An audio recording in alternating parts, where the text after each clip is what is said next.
Well, first of all, are you excited to be at the Northside Festival? Very excited, this is our first time. It's always nice to come to a new festival, you never quite know what it's going to be like, and thankfully the rain has stopped and the sun is coming out, so I think we're going to have some fun. How do you like it so far here? Yeah, it's good. We had some nice food, we did some interviews, and I haven't had a chance to see any bands yet because we're kind of getting ready for our performance, but we'll stick around after and catch a few bands. Do you know anything about the festival, about the values related to the festival? I don't, but I hope you can explain them to me. It is found on sustainability values. Oh, okay. So we were wondering what your attitude is to sustainability. I think it's important to help when you can. I think if you can have an event where people have fun, but also it's for a good cause, then I think that has all the more meaning, you know. We're all very fortunate to be able to, well, we're fortunate to travel around and play festivals every day, so it's only fair that we do our bit to help people that are less fortunate, I guess. So, yeah, I'm all for it. All for it, yeah. Do you feel you do something personally for keeping a sustainable? It's difficult. It's something we wrestle with a little bit because we spend so much time in airports and on planes and in cars and vans, and I guess that's a little difficult.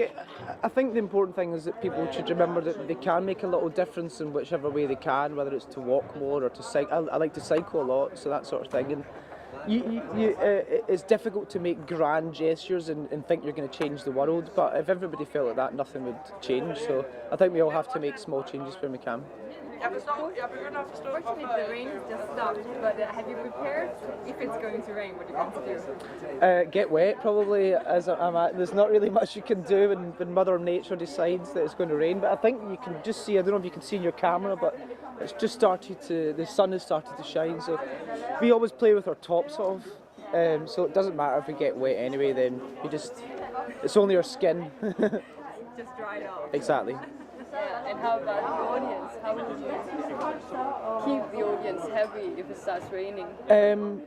We'll just give it everything we have and give it lots of energy. I think the audience can see if you're having a good time, and that's always important. You can't expect them to enjoy it if you're not enjoying it. So we'll go up there and give it everything we have. And hopefully they're on our side. You know, they might be a little tired, but hopefully the energy can reinvigorate them and wake them up a little bit. If not, we'll just jump into the audience and start slapping people in the face. Good choice. Yeah. What are your expectations in terms of the Danish audience? An audience that likes music, I think. I mean, coming from a small country ourselves in Scotland, I think it's fairly similar to Denmark. I think people have similar attitudes.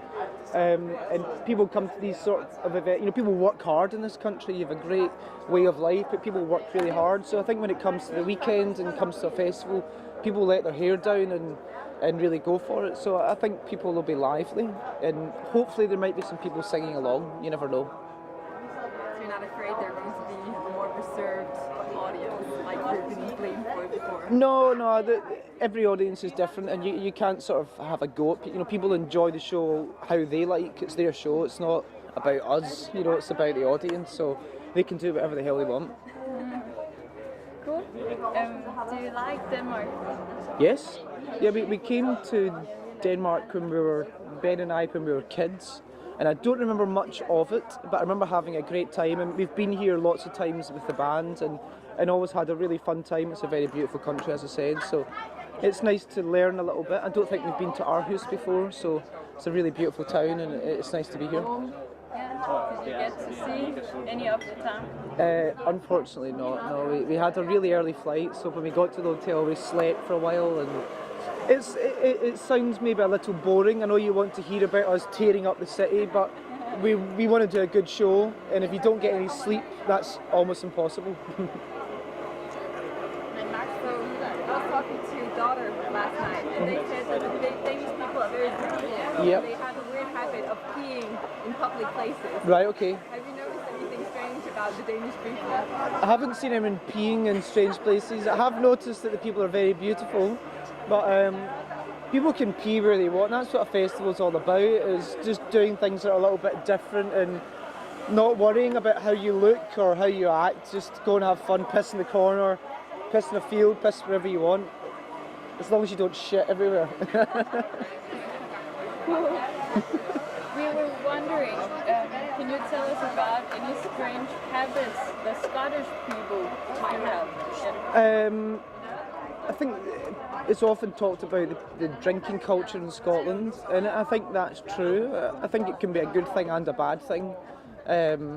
People are very friendly in Scotland, although with the accent, sometimes it maybe sounds like people are shouting at you, but really they're actually being nice.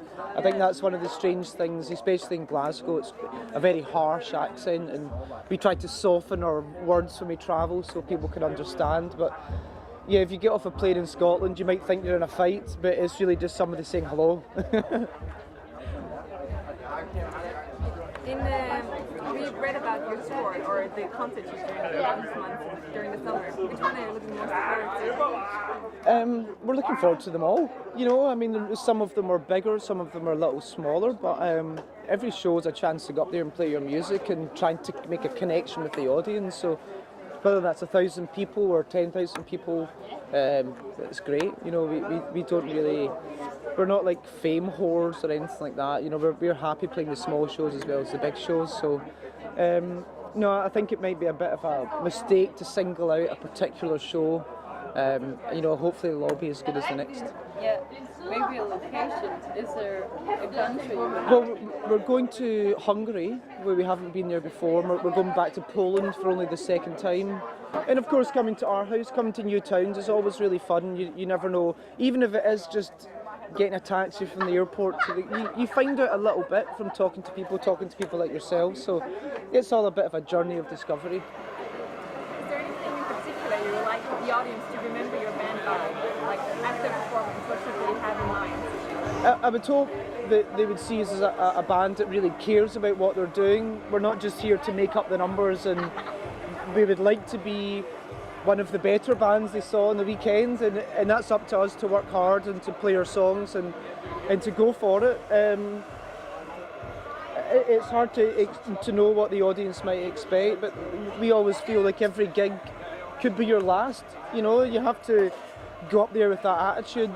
Many of the people here won't have seen us before, so we have to try and leave a good impression, and hopefully that's just by really going for it in whatever way we can. Best of luck. Thank you very much. Nice to talk to you. Take care. Looking forward to seeing you tonight. Yes, enjoy the rest of your weekend. Thank you for Thanks. meeting us. Take care.